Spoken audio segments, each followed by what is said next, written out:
Open the pod bay doors, Hal. Buried structure, so we excavated out on all sides, but unfortunately we didn't find anything else. What if I told you that a film that was supposed to entertain its audience left every one of them utterly confused and angry? This wasn't because something was wrong with the film, but because it was completely ahead of its time, beating everyone's imagination. From the hellish spacesuits to the most famous cut in history, here are 25 2001 A Space Odyssey secrets that have been hidden for decades. 25. The monolith was meant to be glass. Of course I am. Sorry about this. I know it's a bit silly. Just a moment. Just a moment. Imagine the most iconic, mysterious slab as transparent, sparkling glass. Kubrick's initial costly concept was a massive crystal structure. He wanted it to gleam and shimmer with alien intense energy. He believed this high-tech material would look utterly ethereal and futuristic. The production team spent valuable, frustrating weeks trying to capture the desired effect. The crystal immediately caused a huge, insurmountable technical problem. It reflected every single studio light source and crew member. It showed cameras, cables, and even the director's reflections. Kubrick's absolute demand for visual perfection was instantly challenged. He could not tolerate any accidental trace of the filming apparatus. He quickly abandoned the massive, expensive, transparent design. This technical failure led directly to a simple solution. He chose a completely black, matte, wooden slab instead. This final design absorbs all light, allowing no reflection or detail. It forces the audience to project all meaning onto the void. The technical flaw ultimately compelled Kubrick to create cinema's greatest symbol of a universal idea. Number 24. The actors didn't know the ending. That's a very nice rendering, Dave. I think you've improved a great deal. Kubrick deliberately maintained a strict atmosphere of total secrecy on his set. He kept his principal actors unaware of the story's overall meaning. They rarely understood the larger context of their individual scenes. Keir Dullea, playing Bowman, constantly admitted feeling confused. He frequently filmed major emotional sequences without a narrative context. He confessed wondering if the astronauts were secretly villainous. He even thought they might represent strange, infiltrating alien invaders. This was not accidental confusion or the director's neglect. It was a calculated, deliberate artistic choice by the genius himself. Their genuine uncertainty and disorientation translated perfectly to the screen. It created an authentic, unsettling sense of isolation and detachment. The actors' real-life bewilderment became a powerful, essential component of the film's intended intellectual experience for the viewer. Number 23, Kubrick tried to copyright Aliens. Good evening, Dave. How you doing, Hal? Everything's running smoothly. And you? Oh, not too bad.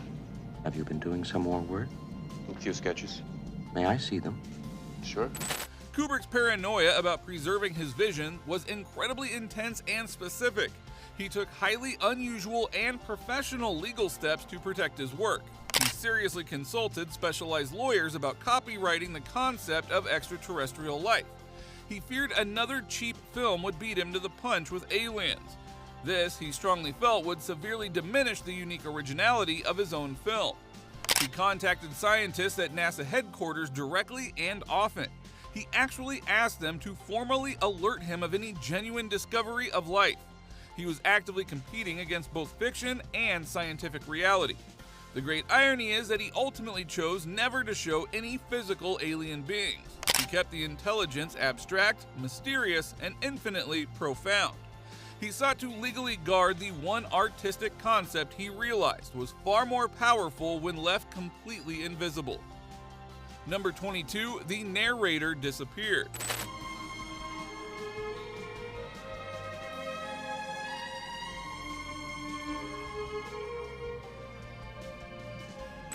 Early script drafts included long, extensive guided narration segments. The voiceover was filmed in a serious, explanatory documentary style. Real scientists were hired to explain the complex scientific concepts. They were meant to guide confused viewers through the film's time jumps. Kubrick wasn't planning on leaving not even one of his audience behind. During the long philosophical editing process, Kubrick reconsidered everything.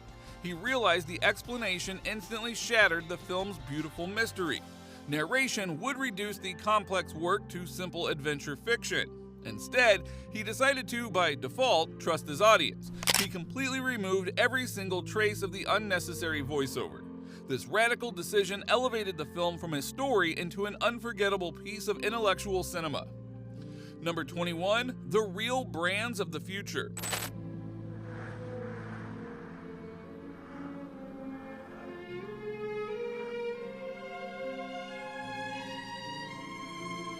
Kubrick's future felt plausible precisely because it was built on familiarity.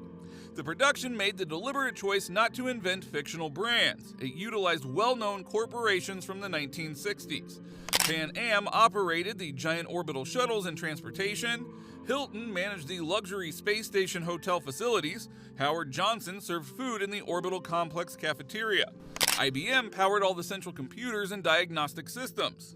This was incredibly effective, subtle world building and prediction. It suggested the future was a logical, natural extension of the present era.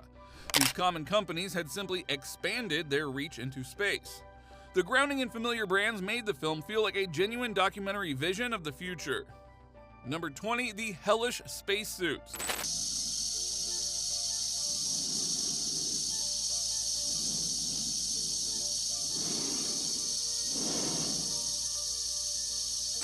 Dave Bowman's calm, highly professional demeanor concealed intense suffering.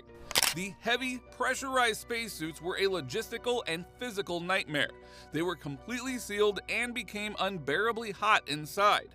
Powerful studio lights dramatically raised the internal temperature to dangerous levels. Keir nearly quit the production multiple times due to the heat. He constantly struggled with waves of intense panic and claustrophobia.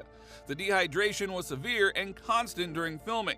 The crew had to secretly drill tiny ventilation holes for him. These vital holes were placed in strategic, completely undetectable locations. Despite the adjustments, Keir endured a physical torment for long hours. His perfectly controlled performance masked a real-life, grueling battle against overwhelming physical and mental duress.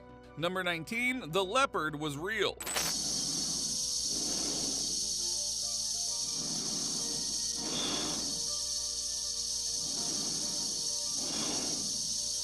The Dawn of Man sequence contained astonishing, real-life danger. One specific shot shows a leopard attacking an early human ancestor. The animal used was a powerful predator with full capabilities. A brave stuntman wore the full, uncomfortable early hominid costume. He had to lie absolutely motionless directly beneath the massive cat. Expert animal trainers watched nervously just outside of the camera's strict frame. The crucial, terrifying moment was captured with extreme speed and precision. The scene required extensive rehearsal under genuinely life-threatening conditions. This specific footage is an extreme artifact from a time when risk was often deliberately accepted for ultimate visual authenticity. Number 18, models were destroyed.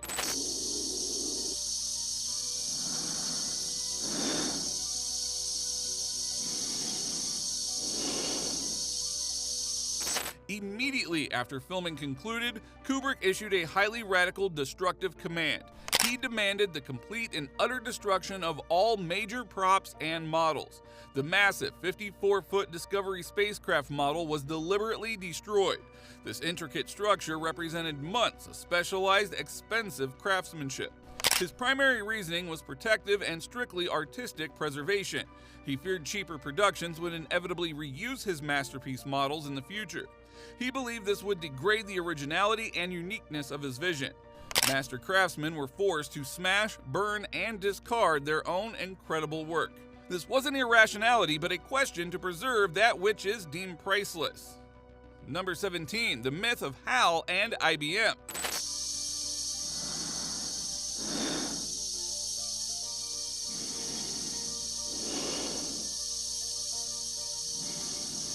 Sharp-eyed analytical fans quickly noticed a distinct linguistic pattern. The letters HAL immediately precede IBM in the standard alphabet. This simple observation sparked a massive, enduring conspiracy theory among viewers. People believed Kubrick was secretly mocking the powerful computing corporation. Arthur C. Clarke publicly and repeatedly denied this specific interpretation vehemently. He insisted HAL was merely an acronym for a programmed algorithmic computer. Yet the theory became widely popular and universally accepted by fans. It perfectly captured the cultural anxieties about technology and corporate control. The supposed coincidence became a compelling, powerful myth that fans actively choose to believe is an intentional cinematic secret. Number 16, the Space Toilet Manual. We are reviewing telemetric information in our mission simulator and will advise. Roger your plan to go EVA and replace Alpha Echo 35 unit. Kubrick's commitment to background realism was surprisingly obsessive and detailed. He insisted on creating a full printed instruction manual for the zero-gravity toilet. This sheet was a functional, realistic prop for the Orion shuttle set. Most casual viewers never even noticed the small printed document in the scene. Dedicated fans later paused the film to meticulously read every single word. The manual covered proper restraint procedures and the weightlessness of space. It explained detailed scientific waste disposal protocols. This tiny, obscure manual proves every functional detail required rigorous scientific plausibility in Kubrick's fully realized world.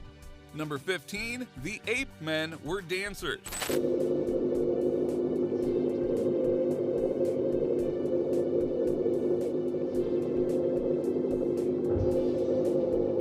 The actors portraying the prehistoric hominids were highly specialized performers.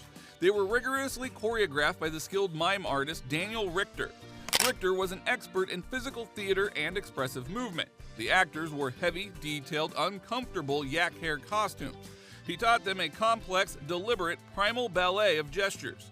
Their movements had to sell the profound illusion of rapid evolutionary growth. They needed to appear both brutally primitive and yet strangely graceful. This artistic direction created a nervingly authentic sense of realism. The most powerful visual effect in the Dawn of Man sequence was not advanced technology, but masterful human physical artistry. Number 14, HAL's Last Lullaby.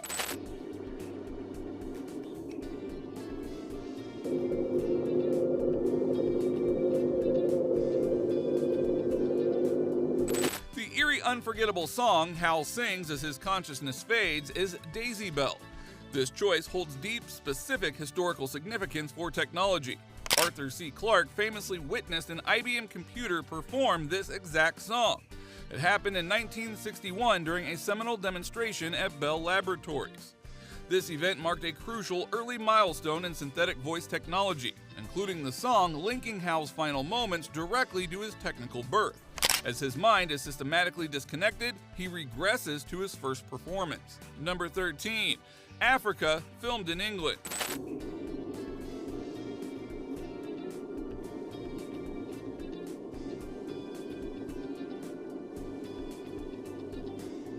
The vast sweeping African vistas shown were completely artificial creations. The Dawn of Man sequence was filmed entirely inside a massive studio space. It was shot within a soundstage in Borehamwood, England.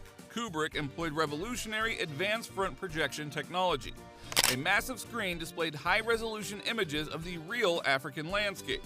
The actors performed directly in the foreground of the picture. The technical illusion was so perfect it fooled experts completely. Most viewers simply assumed the crew had traveled to the continent. This innovation gave the director complete control over lighting, weather, and the scale of his manufactured environment. Number 12, the missing 19 minutes.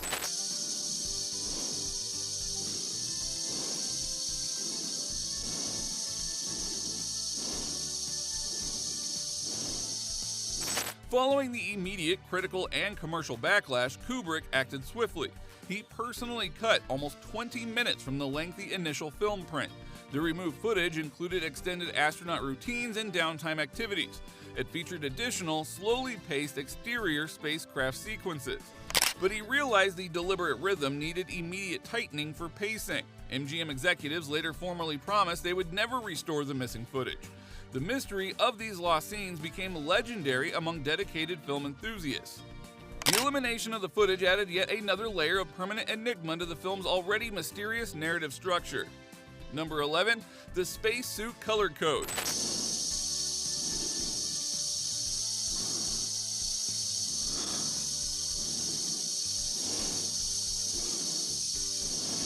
The striking red, yellow, and blue spacesuits were a highly calculated aesthetic choice. These specific colors were designed to be visually vibrant on the massive screen format. They also deliberately matched the primary colors used in early color television technology. Each specific hue carried a distinct psychological undertone for the viewer. Red suggested immediate danger, crisis, and urgency in the void of space. Yellow represented caution, necessary alertness, and technical vigilance. Blue conveyed calm, methodical professionalism, and emotional control. Every visual element, even the functional protective gear, was calculated to reinforce the film's deeper psychological themes.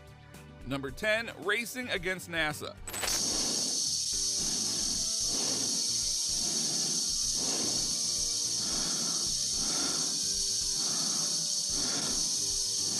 Kubrick lived under the constant, intense professional fear of being dated. He was genuinely terrified that NASA's Apollo program would achieve a lunar landing first. A real moon landing would instantly make his fictional vision look obsolete. He pushed his special effects team to absolute, frantic, demanding limits. Their lunar sequences had to rival any real photographic documentation. They were competing directly against one of humanity's greatest historical achievements. The intense pressure ensured that every single detail was perfected. The stunning irony is that his fictional work achieved the unquestionable visual realism of eventual historical reality. Number 9. The Space Hamster Wheel.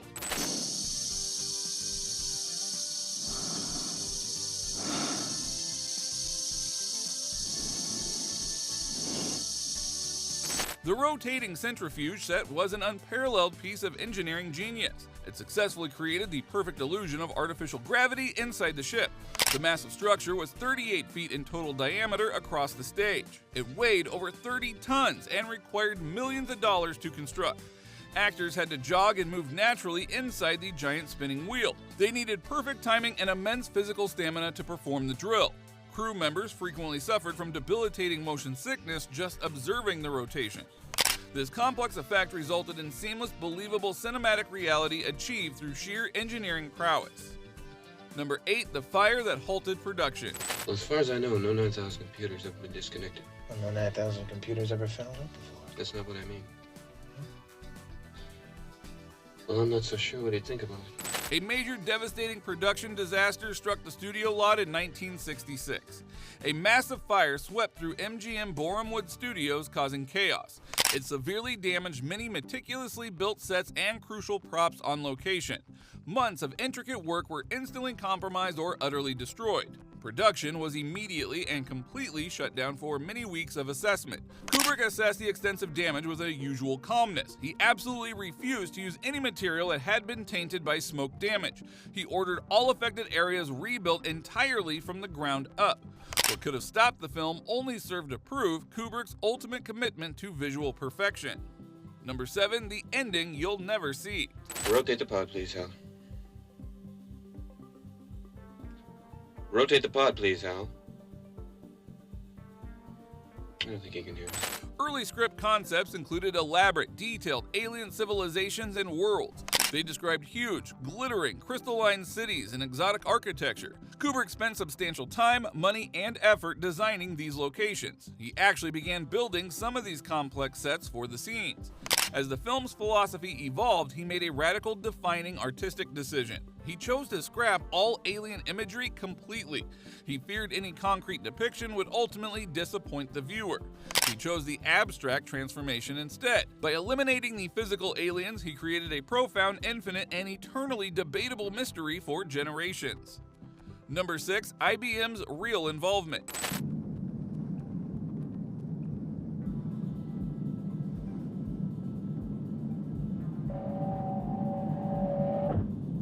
IBM's corporation was deeply involved in the film's precise production details. They supplied authentic technical specifications for equipment design. They also provided detailed design references for the computer panels and screens.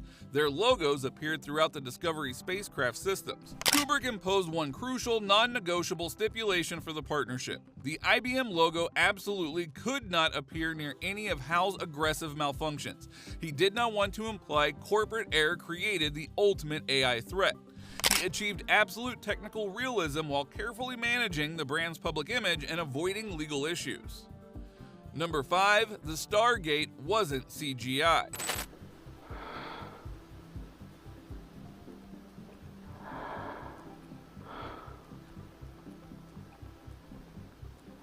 The psychedelic Stargate sequence utilized light and specific chemical processes. It was created decades before computer graphics were remotely viable. VFX artist Douglas Trumbull devised a complex slit scan photography technique. He filmed light passing through narrow-moving slits repeatedly. Some single-frame exposures required several minutes of capture time. The entire process was manual, analog, and highly scientific. The results were tunnels of flowing light and color. This hypnotic sequence was born from pure photographic alchemy, achieving effects far beyond the technology of the day. Number 4. The most famous cut in history.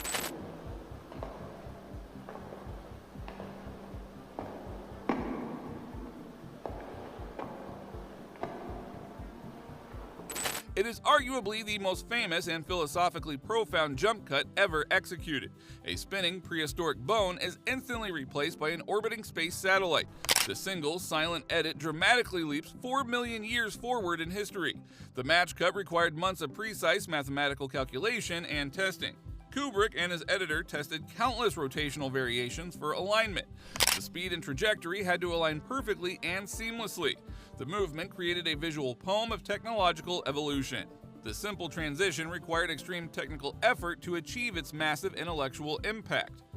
Number 3. Rock Hudson walked out.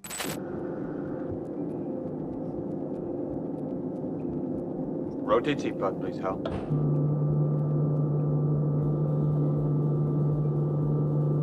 The New York premiere night was a notoriously commercial failure for the studio. The film's silence, pacing, and structure baffled the initial audience completely. 241 people famously left the theater before the end. Actor Rock Hudson was reportedly among the viewers who quickly fled. He allegedly shouted his total confusion as he departed the screening room.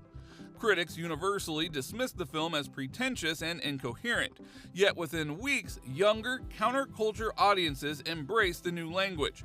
The film's initial outright rejection proved its profound genius was simply operating years ahead of the cultural acceptance. Number 2. Two Births, One Odyssey. What sort of trouble you been having, Dave? Well, I've been getting some interference on D channel. We'll have a look at it. The greatest science fiction film was not adapted from an existing novel. The novel and film script were created concurrently side by side. Stanley Kubrick and Arthur C. Clarke worked in constant creative partnership. Clarke wrote book chapters while Kubrick continually adjusted the developing film script. The book explained many mysteries the film deliberately kept opaque and unseen. The film visualized concepts the novel could verbally describe in text. This unique creative method was entirely unprecedented in Hollywood. It was a dual creation, yielding 2 complete versions of one cohesive story. Number 1. When reality copied the movie. Kubrick's spacecraft designs were astonishingly authentic and hyper-realistic. They were based on real aerospace engineering concepts and proposals. The Discovery and the lunar shuttles were not fantasy inventions.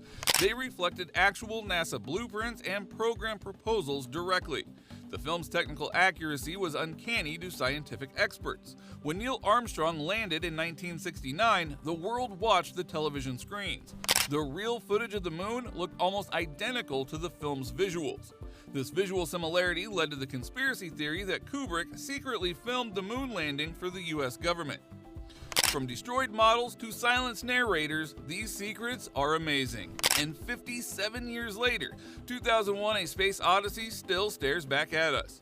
Which of these incredible secrets shocked you the absolute most? Let us know down in the comments below, smash that like button, and subscribe for more mind-blowing video secrets. Thank you for watching.